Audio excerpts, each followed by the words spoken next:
Many are hoping to travel for work, family, or education. But with new U.S. travel restrictions looming, anxiety is rising.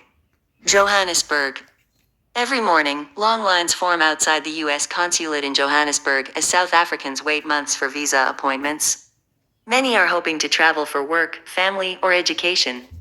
But with new U.S. travel restrictions looming, anxiety is rising. On a cold Thursday morning, CBS News spoke to people in line who were deeply concerned.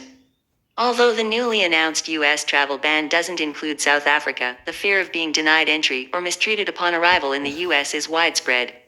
One traveler said he was attending a conference but now isn't sure if it's worth the risk. Another, who has the surname Assad, questioned whether it was even safe to try. What if I'm detained or sent back? He asked. No one was willing to give their full name. Many feared speaking publicly might hurt their chances of getting a visa. Which African countries are affected by the travel ban? Starting June 9th, U.S. President Donald Trump's new travel ban will apply to citizens of 7 African countries: Chad, Somalia, Sudan, Republic of Congo, Equatorial Guinea, Eritrea, and Libya. Many of these countries have faced ongoing conflict or oppressive regimes.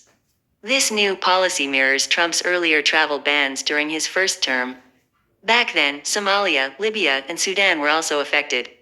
President Trump said the restrictions are necessary to protect the U.S. from terrorism and people overstaying their visas. He emphasized that the U.S. must be able to properly vet those entering the country.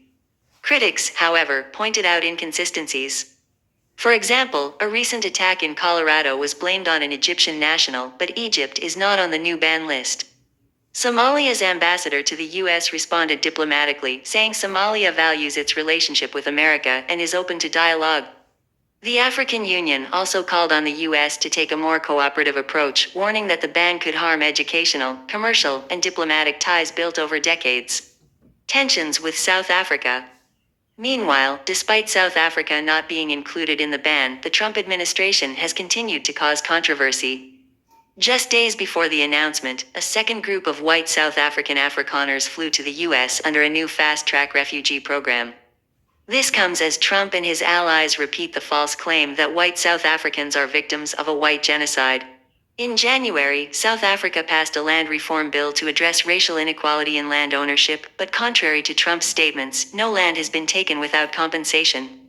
President Trump has accused South Africa's government of terrible things and threatened to cut off funding. In May, South African President Cyril Ramaphosa visited the White House to improve relations. But during the meeting, Trump blindsided him with a video showing controversial political figures and violent slogans. Ramaphosa calmly clarified that those views do not reflect government policy. He admitted the country has a crime problem but said only a small number of white farmers have been affected. Although the meeting was tense, it ended on a somewhat hopeful note.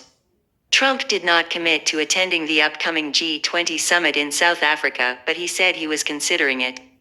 Later, the U.S. Embassy clarified that the refugee fast-track program applies only to Afrikaners or racial minorities in South Africa who can prove past persecution or fear of it.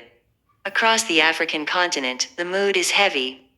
Many feel alienated by repeated cuts in aid and trade, and now, by the return of harsh travel restrictions.